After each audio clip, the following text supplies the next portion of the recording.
Good morning students. आज मैं आपको साइंस के बारे में बताऊंगा बच्चों, क्योंकि मैं जो भी पढ़ाऊंगा वो सिक्स क्लास का साइंस का चैप्टर है। तो साइंस का चैप्टर पढ़ाने से पहले मैं एक बात बताऊंगा साइंस के सही बच्चों को कि फिफ्थ क्लास तक हमारे पास साइंस सब्जेक्ट था नहीं, ये ईवीएस थी। अब ईवीएस को ही आगे क्लासीफाई करके साइंस का एक पार्ट बना दिया है। तो फर्स्ट ऑफ ऑल अब हमारे पास सिक्स क्लास में नया सब्जेक्ट आया है साइंस। तो पहला जो क्वेश्चन ये बनता है कि साइंस क्या होती है, व्हाट इज साइंस। तो बच्चों, science is the systematic study of natural phenomena. जो भी नेचर में प्रेजेंट होता है, जो भी थिंग्स प्रेजेंट होती है, उसकी हम लोग जो सिस्टमेटिक स्टडी करते हैं उसे हम लोग साइंस कहते हैं। लेकिन वो सिस्टमेटिक जो स्टडी है वो क्या होनी चाहिए, it is based on observation, experiment and measurement.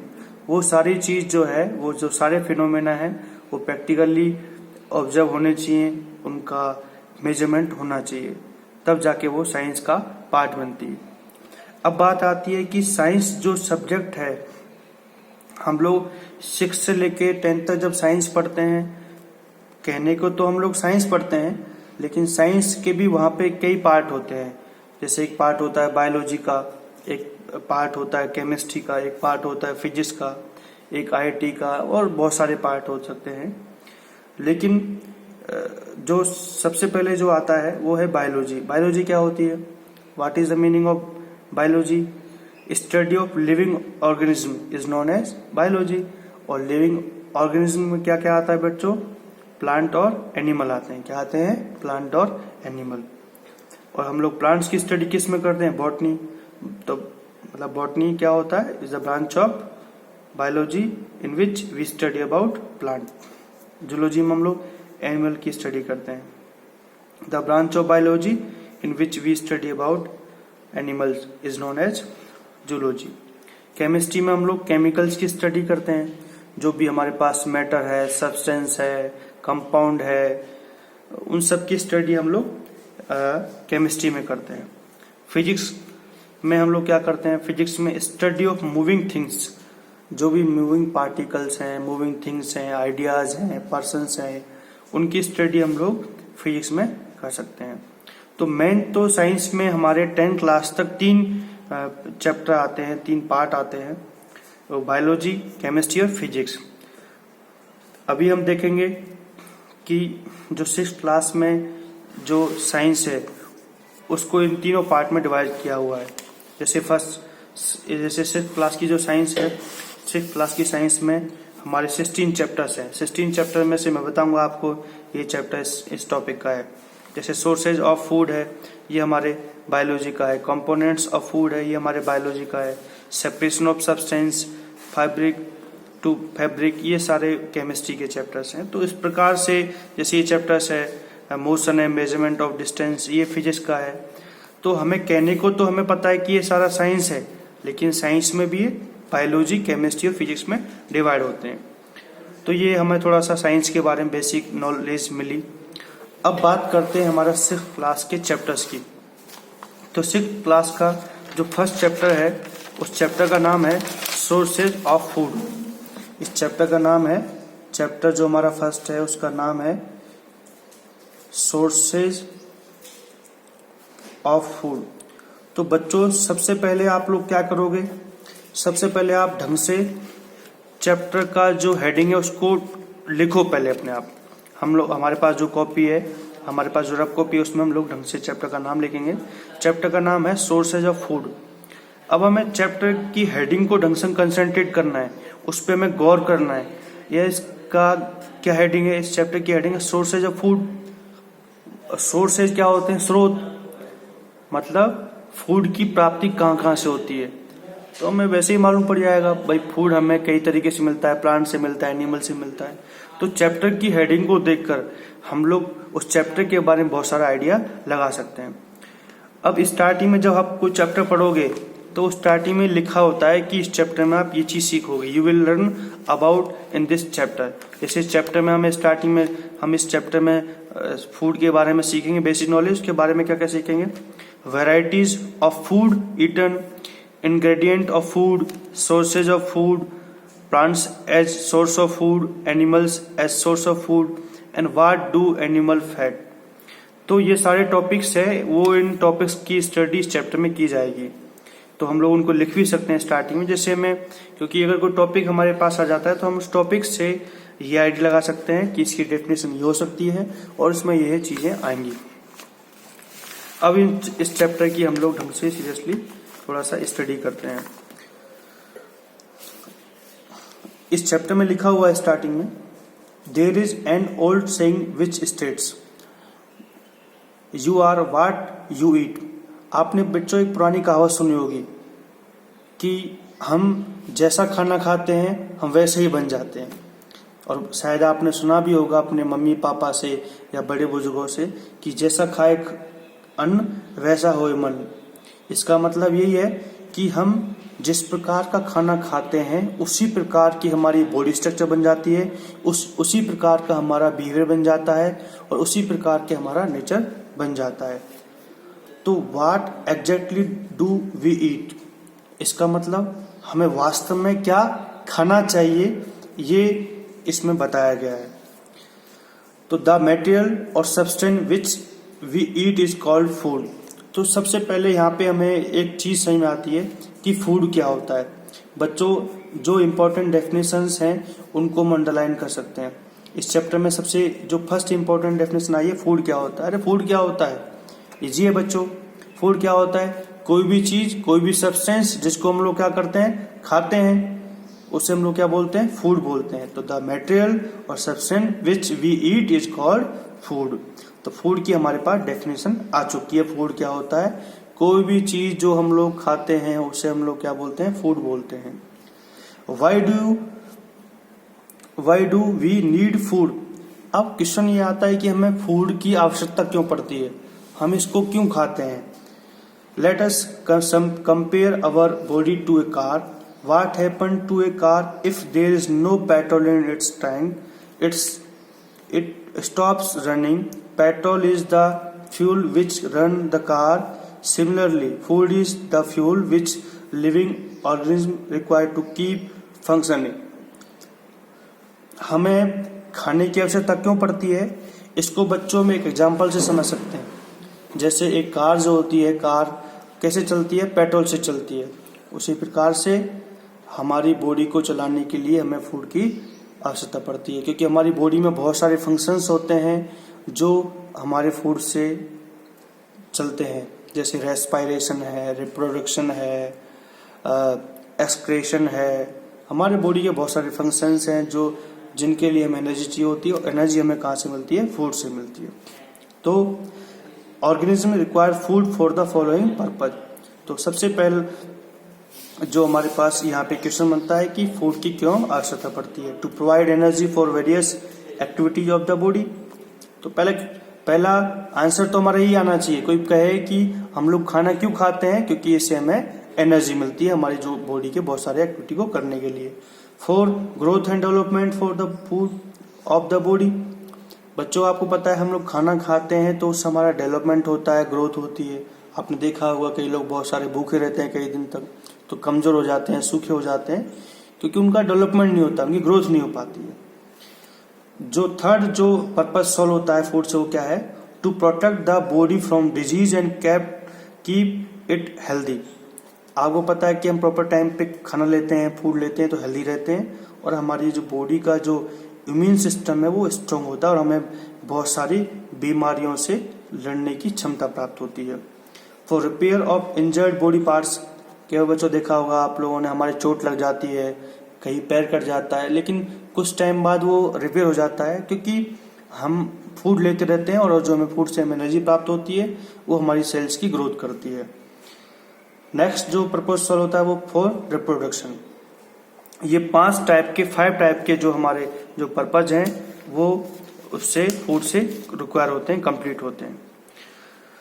अब हमारे पास यहाँ पे 2 क्वेश्चन बनते हैं। एक तो फर्स्ट क्वेश्चन बनता है why do we need food. पहला क्वेश्चन तो ये बनता है कि हमें फूड की क्यों आवश्यकता पड़ती है। तो इसके लिए मैंने बता भी दिया भी कि हमारे पास इसे 4-5 टाइप के हमारे पास जो फंक्शन हैं वो कंप्लीट होते हैं। Foods contain material which provide us energy required for various activities to stay alive, growth and development, protection from disease, body repair and reproduction. ये इन्हीं 5 पॉइंट्स को इसमें कन्वर्ट कर दिया है। तो हमें पता है कि हमारी जो फूड है उससे हमारे ये इस टाइप के हमारे जो वर्क हैं वो कंप्लीट होते हैं। What is food? फूड क्या होता है बच्चों? मैंने बता दिया आपको, द मटेरियल और सब्सटेंस विच वी ईट, उसे हम लोग क्या बोलते हैं? फूड। लेकिन बच्चों यहाँ पे क्वेश्चन ये आता है, क्या हम कोई भी चीज खाएंगे, कोई भी चीज हम ईट करेंगे, क्या वो फूड होगी? मैंने मिट्टी खाई, क्या मिट्टी को हम फूड थोड़ी बोलेंगे? मैं फूड्स को फूड बोल सकता हूं। तो इसका मतलब प्रॉपर फूड की डेफिनेशन में एक हम वर्ड और जोड़ सकते हैं, 2 लाइन और जोड़ सकते हैं। वो बच्चों क्या हो सकती है? Substance from which an organism derived energy and material for growth and development. मिट्टी को खाने से हमें एनर्जी नहीं मिलेगी, लेकिन फूड्स को खाने से हमें क्या मिलेगी? एनर्जी मिलेगी। तो हम लोग जो फूड की डेफिनेशन है उसमें ये तो जोड़ना ही है, साथ के साथ हमें इसको भी ऐड कर सकते हैं, क्योंकि प्रॉपर जो फूड होगा उसकी खास बात ये होती है कि उससे हमें अल्टीमेटली एनर्जी मिलती है, जिससे हमारी बॉडी के बहुत सारे फंक्शन रन होते हैं। तो फर्स्ट ऑफ ऑल बच्चों, अभी हमने सिर्फ यहाँ पे एक ही चीज के बारे में डिस्कशन किया है कि फूड क्या होता है और फूड की हमें आवश्यकता क्यों पड़ती है। तो यहाँ पे हमारे पास 2 क्वेश्चन बन चुके हैं। अब बच्चों हम लोग आगे बढ़ते हैं। इस चैप्टर का जो फर्स्ट जो है टॉपिक है वो है वैरायटीज ऑफ फूड ईटन, कि फूड में किस किस टाइप की वैरायटीज हम लोग लेते हैं। तो now we can discuss. We eat different types of food at different times. Different time में डिफरेंट फूड हम लोग लेते हैं। During a day we take breakfast consisting of bread, slice, butter, omelette, corn flakes, milks etcetera. Our lunch consists of chapatis, dal, curry, rice, sambar, pickles, salad, etc. At night, in dinner, we take chapatis, dal, rice, curry और etc. तो बच्चों, हमारा breakfast में अलग food होता है, हमारा lunch में अलग फूड होता है, हमारा डिनर में अलग फूड होता है। ये डिपेंड करता है कि हमें किस टाइम कौन सा फूड लेना चाहिए। जैसे मैं बात करूं नाइट में, डिनर में, तो डिनर का जो हमारा फूड होता है वो कैसा होता है? लाइट होता है, हल्का होता है, क्योंकि हम लोग उसको डाइजेस्ट नहीं कर पाएंगे। उसके बाद जो बात आती है वो है people living in different part of our country eat different type of food. Also different types of food are eaten in different seasons. There are a lot of varieties of food eaten by us. हमारे India में अलग अलग type की varieties, अलग अलग areas की। South में अलग, साउथ का अलग डिनर होता है, राजस्थान का डिनर अलग होता है। तो ये डिपेंड करता है कि वहाँ का इन्वायरमेंट कैसा है, वहाँ के लोग किस प्रकार की चीज़ें लेते हैं। लेकिन बच्चों, अगर बात करें तो प्रॉपर तरीके से जो हमारा जो ब्रेकफास्ट होना चाहिए वो लाइट होना चाहिए, हमारा जो लंच होना चाहिए वो हैवी होना चाहिए, उसमें हम लोग जो स्ट्रॉन्ग चीज़ें ले सकते हैं, लेकिन जो हमारा डिनर होना चाहिए वो हमारा लाइट होना चाहिए। तो ये यहाँ पे बेसिक जानकारी दी गई है, हम लोग पढ़ सकते हैं। नेक्स्ट जो टॉपिक आता है बच्चों वो आता है इंग्रेडिएंट्स ऑफ फूड। अब आपने बच्चों एक चीज़ देखी होगी, जैसे हम लोग ऐसा नहीं कि हमने कोई वेजिटेबल ली, हम अपनी चपाती के साथ में कोई वेजिटेबल ले रहे हैं, तो वेजिटेबल में ओनली वेजिटेबल नहीं होती, वहाँ पे बहुत सारी चीज़ें होती हैं। वहाँ पे सॉल्ट भी होता है, वाटर भी होता है, वहाँ पे ऑयल भी होता है। तो इसका मतलब इंग्रेडिएंट्स क्या होते हैं? इंग्रेडिएंट्स क्या होते हैं? ए food may have 2 or more than 2 materials added to it before or during cooking. Such materials are called ingredients. बिल्कुल सही है। जब हम लोग बात करते हैं वेजिटेबल्स की, सब्जी की बात करते हैं बच्चों, तो हमारे पास उसमें हम बहुत सारी चीज़ मिलाते हैं बनाते टाइम और बनाने से पहले, और उन सभी चीज़ों को हम लोग क्या बोलते हैं? इंग्रेडिएंट्स बोलते हैं। क्या बोलते हैं?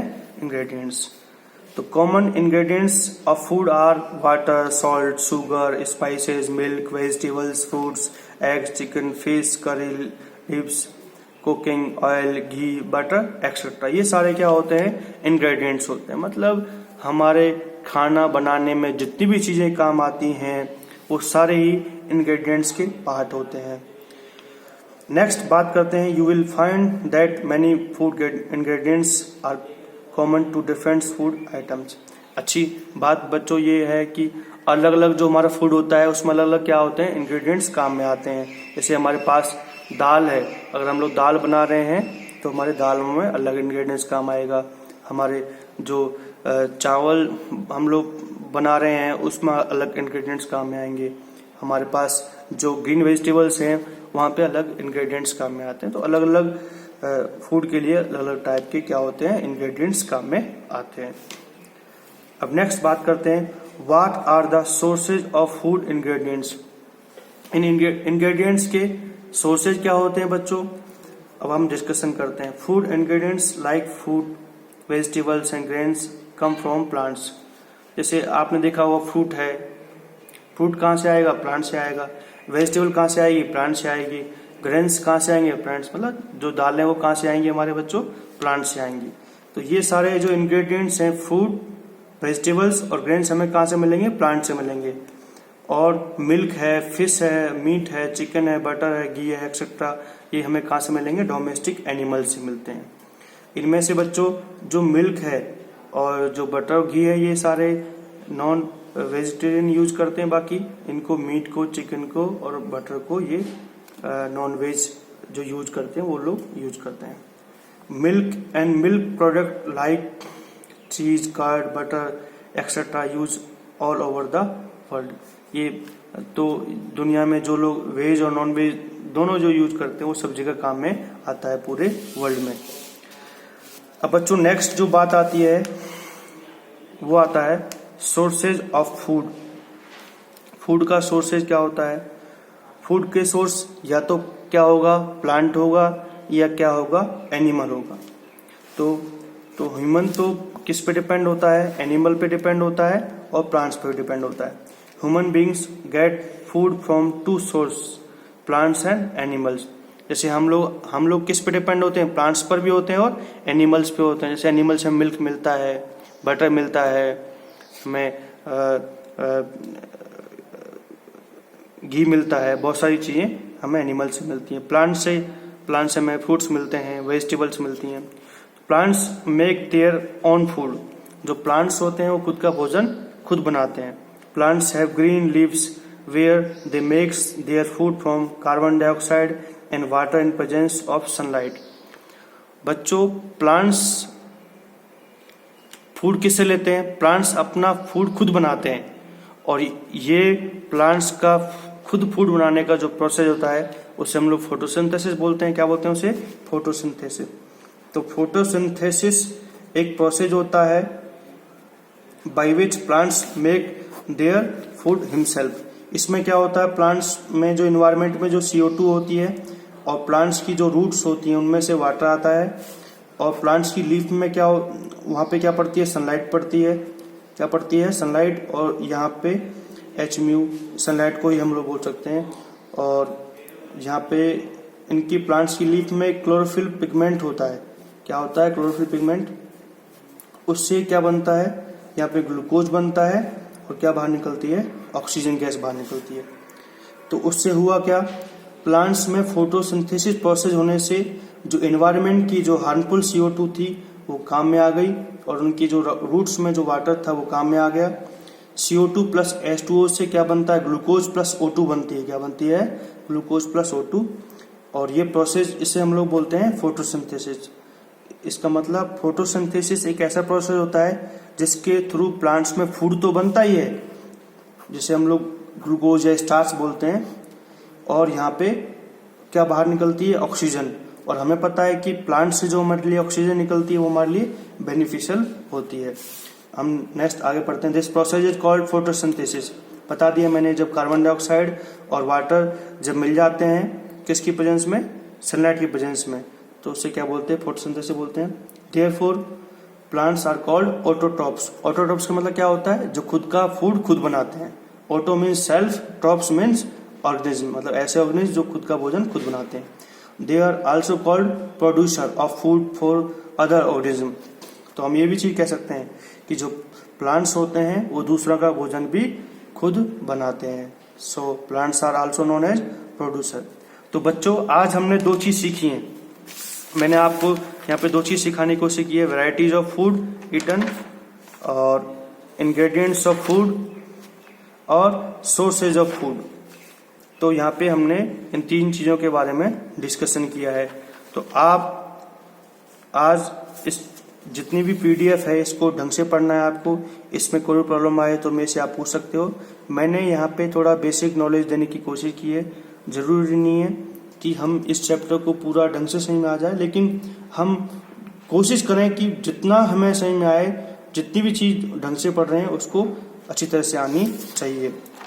और आगे कल हम लोग आगे पढ़ेंगे plants as a source of food. Thanks.